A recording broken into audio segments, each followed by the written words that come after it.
Completando la conferencia que dictamos, hay un conjunto de preguntas que me gustaría responder.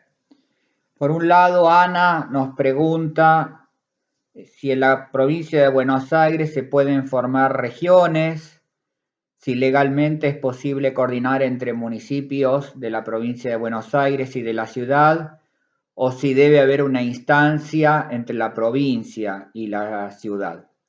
Bueno, sobre este aspecto en particular, la provincia de Buenos Aires ha regulado en las últimas 2 décadas, en 2 oportunidades, lo que son las asociaciones de municipios.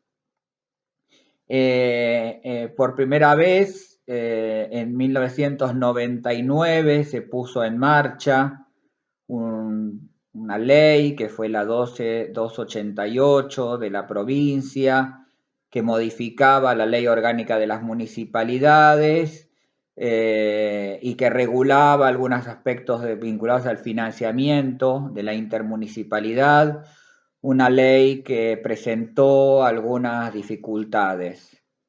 Más recientemente en el tiempo se aprobó un tipo de legislación que es la Ley 13.580, vinculado a la creación de consorcios de gestión y desarrollo, que regula más bien las instancias intermunicipales en la provincia. Ahora bien, la pregunta, la segunda parte, que apunta a si pudiera haber acuerdos entre municipios y la ciudad o se requeriría un tipo de acuerdo entre la provincia y la ciudad. Yo creo que en nuestra conferencia hemos hablado de la mesa de 4 patas. Legalmente sí es posible la firma de convenios entre la ciudad y municipios de la provincia de Buenos Aires.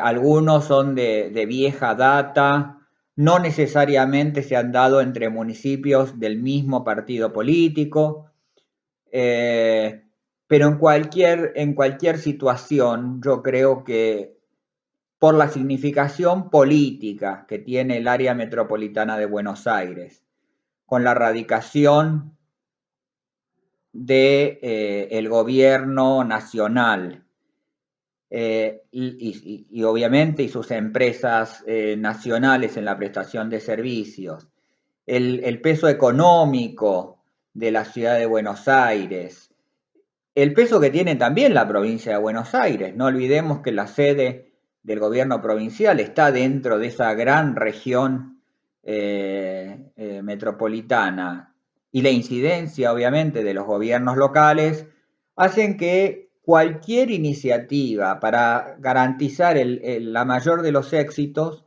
me parece que tenemos que pensar en que estén las cuatro instancias, las 4 patas de esta mesa, dándole coherencia a este tipo de mecanismos. La segunda pregunta me la hizo Roxana, que me pregunta cómo construir una visión común para el área metropolitana o la región metropolitana de Buenos Aires u otras regiones metropolitanas. Si el marco de la Agenda 2030 puede servir como punto de partida para identificar problemas y prioridades con metas específicas, identificadas y acordadas por las 4 partes. Sí, por supuesto, para la construcción de una agenda metropolitana, tema que se ha trabajado ya bastante. Yo creo que la Agenda 2030 obviamente que puede servir, más allá de que yo creo que esta situación de pandemia en el mundo hace la necesidad de repensar los ODS, aunque en cualquier caso son un buen punto de partida para pensar agendas locales. Yo creo que la mejor forma siempre para pensar agendas es pensarla desde el punto de vista de los problemas a resolver. Y en esta dirección yo creo que hay que trabajar. La Agenda 2030 tampoco cubre todos los aspectos de la vida urbana. Lamentablemente hay aspectos que no han quedado incluidos dentro de la agenda, que yo creo que algunos son de significación, que muchas veces se los incluyen como si estuvieran tácitamente dentro de la Agenda 2030, pero en cualquier caso comparto con Roxana que pueden ser un punto de partida para pensar una agenda metropolitana. Ana me pregunta, me señala: el agua, el suelo y los demás recursos naturales son de dominio de las provincias. Esta es la base jurídica de ACUMAR y muchos otros comités de cuenca en el país. Los municipios no pueden decidir sobre los recursos naturales. Si debe cambiarse la Constitución para darle el dominio de los mismos a los municipios o para que puedan tener otro papel en la institucionalidad de las cuencas hídricas. Yo creo que justamente en esta pregunta está implícito algo que tenemos siempre que analizar cuando analizamos los temas metropolitanos, que es muy difícil modificar la juridicidad contemplada en la Constitución o en la Constitución provincial, pero lo que sí podemos avanzar es en la construcción de mecanismos de coordinación interjurisdiccional. Y por eso me parece que es lo más relevante. Entonces, es verdad lo que Ana nos señala, quién tiene el dominio, pero después la realidad es que se superpone con estas cuestiones. Entonces, yo puedo siempre pensar que la realidad es tal como la piensan o como lo desarrollan los marcos legales, pero otra cosa bastante distinta suele ser cómo opera la realidad. Y entonces me parece que más allá de quién tenga el dominio de los recursos, me parece que lo importante es la construcción de los mecanismos de coordinación. María Estela me preguntó cuál sería la solución a las superposiciones competenciales que existen en las áreas metropolitanas y en particular en estos momentos que atraviesa el país. Yo quiero acá señalar que por primera vez hemos visto, sobre todo en la primera etapa de la pandemia, cómo se ha logrado exitosamente trabajar de manera articulada entre los tres niveles, entre la nación, las provincias y los municipios. Y me da la impresión que esta coordinación, que yo en su momento la llamé porque algo escrito a lo largo de estos meses, una cierta coordinación por el miedo, ¿no? Una coordinación a los problemas que trae, digamos, esta situación de pandemia, nos enseña un camino, que la solución a estas superposiciones es trabajar de manera coordinada. Digo, con acuerdos entre los tres niveles, un reconocimiento de la realidad del territorio, de cuáles son los actores reales que ocupan el territorio, porque hay actores que uno ve funcionar en las áreas metropolitanas que están más, digo, si bien tienen niveles de injerencia, digamos, muchas veces estos niveles se dan en un plano más teórico, digamos, pero en la realidad concreta son otros a veces los actores que participan. Entonces, desde este punto de vista yo creo y confío en que la construcción de estos mecanismos interjurisdiccionales pueden ser una vía de solución. Por supuesto, estos mecanismos tienen que ser sólidos, tienen que ser de buena fe, tienen que estar regladas, tienen que tener una regularidad en sus procesos, no pueden solamente convocarse en momentos de urgencia, sino que tienen que tener una cierta institucionalidad. Y yo creo que hay algunos procesos que nosotros no están contemplados en nuestra historia de articulación interjurisdiccional, como la cesión de competencias, que pudieran ser útiles a efectos de este tipo de mecanismos.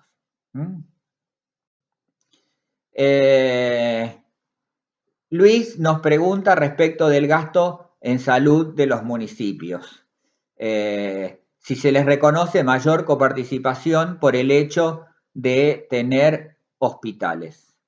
Entonces pregunta de quién es entonces la inversión. Bueno, este es un viejo problema que arrastra la ley de coparticipación municipal en la provincia de Buenos Aires, que ha premiado en una proporción importante a aquellos municipios que tienen un sistema de salud y en particular la atención de salud de cierta complejidad.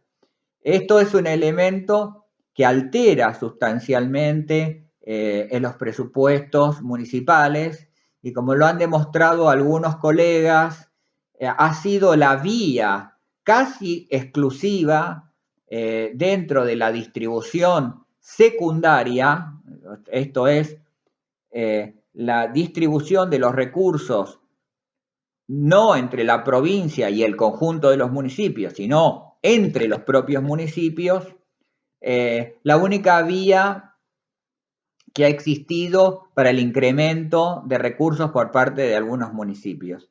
Es un defecto de la ley de coparticipación municipal en la provincia de Buenos Aires tiene esto y muchos otros problemas. Es una ley que tiende a favorecer a los municipios más pequeños, de menor población y mayor superficie, que tengan sistema hospitalario.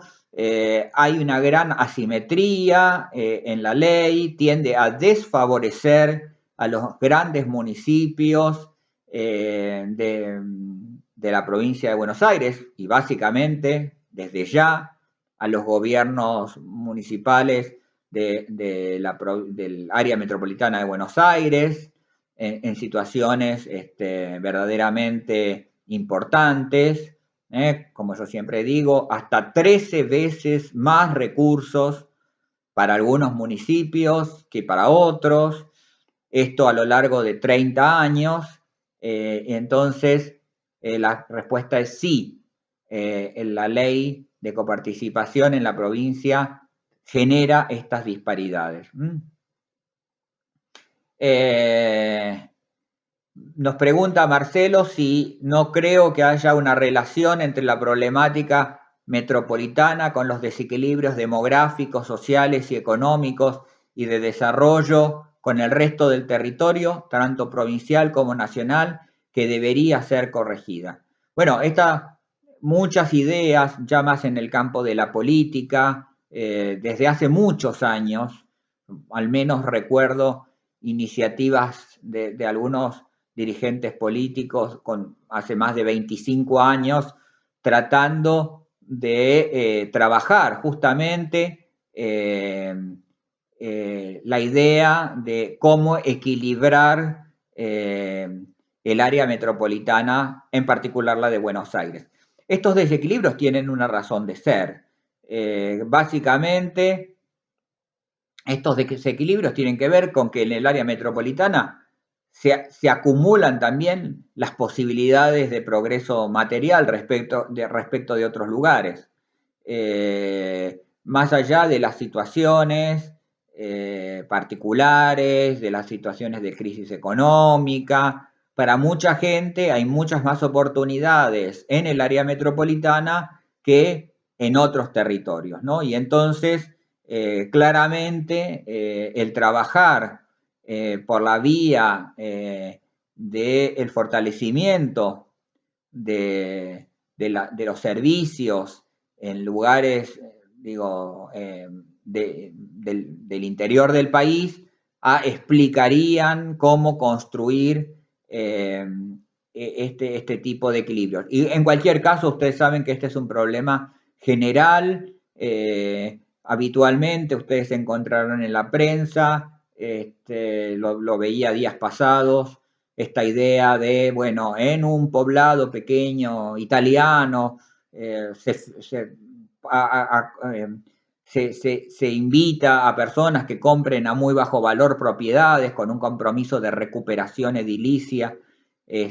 Bueno, en cualquier caso, este es un problema que tiene que ver con la dinámica de nuestra sociedad, de la sociedad urbana, que tiende a concentrarse en algunos lugares cuando no se garantiza en otros las mismas oportunidades del desarrollo.